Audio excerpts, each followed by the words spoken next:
Kembali di Lapor Polisi, Anda lapor, kami sampaikan. sampaikan. Pemirsa, 6 orang tewas dalam kecelakaan maut yang melibatkan sebuah minibus dengan truk tangki minyak di jalur Pantura, Cirebon, Jawa Barat pada Minggu siang. Ya, diduga sopir minibus mengantuk dan menabrak truk tangki. Laka lantas nih, nabrak buntut tangki minyak. Kecelakaan maut antara mobil minibus dan truk tangki minyak terjadi di jalur Pantura, Pelayangan Gebang, Kabupaten Cirebon. Kencangnya tabrakan mengakibatkan badan minibus ringsek dan butuh waktu untuk memproses evakuasi.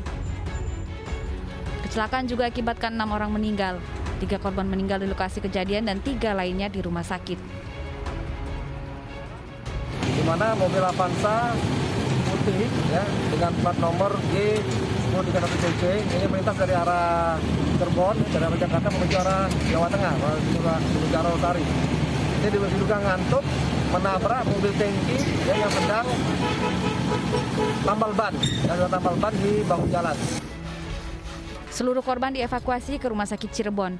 Sementara akibat kecelakaan sempat membuat arus lalu lintas di jalur Pantura Gebang Cirebon tersendat.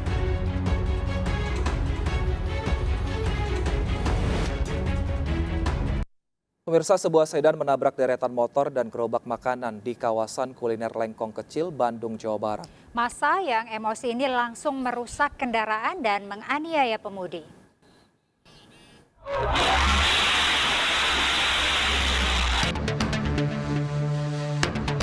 Inilah rekaman kamera pengawas saat sebuah sedan melaju kencang dan menabrak sejumlah motor yang terparkir di kawasan kuliner Jalan Lengkong Kecil, Bandung, Jawa Barat, Sabtu malam. Laju mobil baru terhenti setelah menabrak motor dan gerobak makanan. Pengunjung yang emosi langsung merusak dan berusaha menghakimi pengendara yang dianggap membahayakan keselamatan umum. Akibat dihakimi massa, mobil rusak parah. Seluruh kaca mobil hancur dan sejumlah bagian ringsek. Amukan massa baru terhenti setelah mengetahui pengendara adalah seorang lansia. Pengendara langsung dievakuasi ke tempat yang aman karena terguncang dan sempat menjadi korban main hakim sendiri. Kejadian ini pun viral di media sosial. Kasus ini kini ditangani oleh Polsek Lengkong, Bandung, Jawa Barat.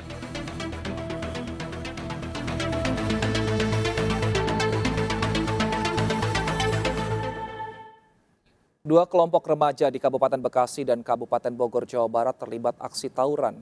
Keduanya saling serang menggunakan kayu, batu, hingga senjata tajam. Warga yang resah berharap petugas kepolisian berpatroli rutin guna mencegah aksi tawuran kembali terjadi.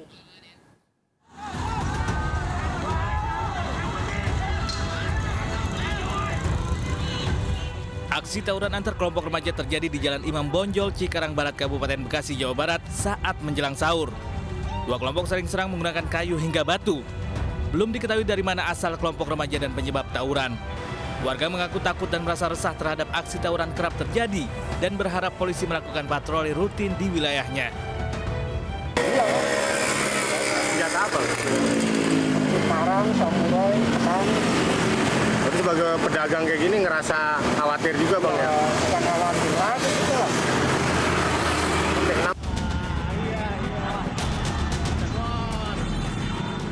Sementara sekelompok pemuda di Kecamatan Jonggol, Kabupaten Bogor, Jawa Barat juga terlibat tawuran. Ironisnya, tawuran terjadi jelang warga bersahur. Tawuran awalnya menggunakan sarung lalu meluas dengan menggunakan tangan kosong hingga senjata tajam.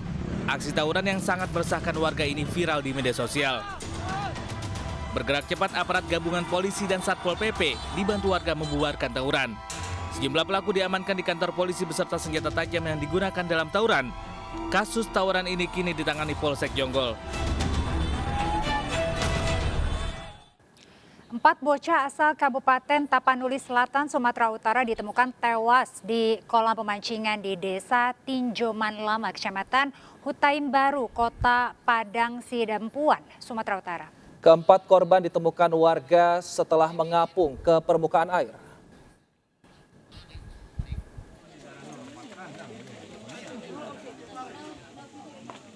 Suasana duka menyelimuti kediaman Soaidah Pohan di Desa Lubuk Raya, Kecamatan Angkola Barat, Kabupaten Tapanuli Selatan, Sumatera Utara. Isak tangis keluarga pecah ketika melihat jenazah 2 bocah kakak beradik, yakni Nur Laila 9 tahun dan Hafizah 6 tahun, sudah terbujur kaku. Dua kakak beradik ini ditemukan tewas di kolam pemancingan Desa Tinjoman Lama, Kecamatan Hutaim Baru, Kota Padang Sidempuan, Sumatera Utara. Jasad kedua korban ditemukan warga dengan kondisi mengapung bersama dua rekannya, Nova Sakinah 9 tahun dan Lamsiah 7 tahun. Kapolsek Hutaim Baru AKP Maruhum Panggabean menduga keempat korban datang ke lokasi untuk mandi. Namun naas, keempat korban diduga tidak bisa berenang dan akhirnya tenggelam. Yang pertama dilihat bapak itu pertama ada dua. Habis itu setelah dikasih tahu sama warga muncul satu lagi. Kita perhitungkan yang mungkin masih ada korban lain. Memang betul, habis itu muncul lagi. Jadi 4 lah yang Jenazah keempat korban akan dikebumikan di tempat pemakaman umum di Desa Lubuk Raya, Kecamatan Angkola Barat, Kabupaten Tapanuli Selatan, Sumatera Utara. Dari Padang Sidempuan, Sumatera Utara, Indra Mulia Siagian, iNews melaporkan.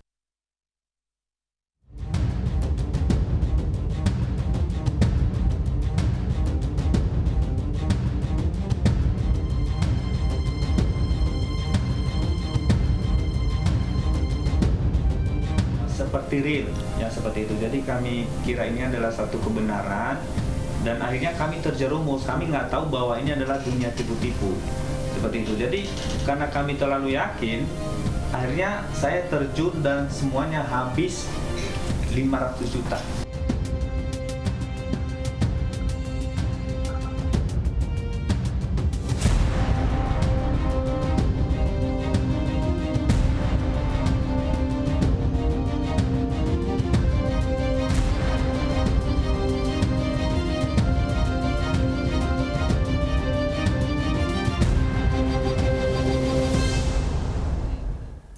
Ya pemirsa, saat ini kami sudah terhubung dengan kuasa hukum korban investasi Binomo, Dongan Nauli dari Sumatera Utara. Halo, selamat pagi. Selamat pagi Pak Dongan. Pagi. Ya Pak Dongan, ini kan kabar terbaru salah satu pengelola Binomo ini kan sudah tertangkap. Apakah ini bisa menjadi harapan baru bagi para korban, khususnya klien Anda? Ya, yang jelas ini suatu kebahagiaan juga bagi para korban ya, terus kepada klien kami, karena informasinya yang kami laporkan saat ini sudah ditangkap. Itu dia. Baik, Pak Dongan, saat ini memang polisi menyebutkan bahwa tersangka ini berperan sebagai manajer development Binomo yang bertugas ini menangani komplain nasabah dan juga mencari para afiliator potensial. Nah, ini menurut Anda pentingkah posisi tersangka dalam mengungkap aliran dana dari korban Binomo ini, Pak Dongan? Ya, jelas ya penting, karena kan apapun itu pemasukan dan aliran dana itu kemana kan dia memiliki peran sentral dalam perkara ini kan itu. Sehingga kita berharap dana-dana yang sudah tersalurkan baik dimanapun bisa diusut. Itu dia. Ya Pak Dongan, ini kan polisi juga sudah berstatement begitu bahwa server Binomo ini berada di luar negeri dengan maksud untuk menyulitkan dideteksi begitu. Adakah kekhawatiran dari para korban khususnya klien Anda bahwa ini pelaku ini nantinya akan sulit dijerat? Ya, kalau masalah itu kan sebenarnya itu saya rasa Polri lebih berkompeten ya untuk mengusut. Walaupun itu di luar negeri kan ada kerjasama internasional yang dijalankan oleh Polri itu. Namun kan yang perlu dipahami bahwa afiliator ini kan dalam kerugian member ya itu mendapat 70%. Sehingga sebenarnya banyak uang itu kan di afiliator-afiliator ini dan aliran itu yang seharusnya diusut. Seperti itu, Pak. Baik. Tapi memang kalau untuk afiliator kan saat ini sudah beberapa juga ditetapkan jadi tersangka dan aset-aset mereka sedang dihitung oleh pihak kepolisian. Tapi juga di sini menjadi concern pihak kepolisian adalah si pemilik aplikasi Binomo ini sendiri. Yang saat ini satu sudah menjadi tersangka, satu lagi admin dari Telegram sedang diburu oleh pihak kepolisian. Nah, kalau dari aplikasi Binomonya ini, Anda kira-kira siapa saja yang menurut Anda layak dijadikan tersangka dan diburu kepolisian, Pak Dongan? Yang jelas pengelola, pemilik itu kan jelas harus diburu dari pihaknya Binomo. Dan yang perlu juga pihak Polri pahami bahwa di Sumatera Utara sendiri ada puluhan afiliator yang hari ini masih berkeliaran. Itu dia. Dan kalau kita lihat kan ini hanya baru beberapa saja yang diungkap oleh Polri. Karena data kami hampir puluhan. Ada sekitar hampir 40-an afiliator yang hari ini masih berkeliaran, belum disentuh. Itu dia. Ya, Pak Dongan, ini terakhir berbicara terkait dengan hak yang memang bisa didapatkan mungkin nantinya oleh para korban. LPSK sebut bahwa penggantian kerugian korban ini bisa menggunakan mekanisme restitusi atau ganti rugi menggunakan aset pelaku yang disita oleh pihak kepolisian. Efektif atau berniat menggunakan mekanisme lain mungkin, Pak? Ya, untuk saat ini kami menggunakan mekanisme restitusi, tapi tidak menutup kemungkinan nantinya juga kami akan mengupayakan upaya-upaya hukum ya, seperti nanti termasuk juga nanti ada gugatan ya, dan juga nanti kami minta juga proses-proses yang lain. Tapi saya rasa untuk di awal kami fokus ke restitusi untuk pemulihan hak-hak korban ini. Baik Pak Dongan, kalau boleh tahu untuk klien yang Anda tangani saat ini total kerugian berapa, Pak? Kami hampir 4 miliar. Hampir 4 miliar itu dari berapa orang yang Bapak pegang, Pak Dongan? Hari ini ada 9 yang sudah resmi membuat laporan ke Polda Sumatera Utara.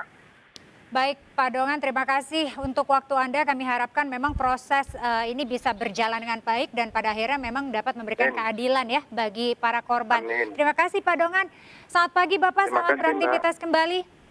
Oke, selamat pagi.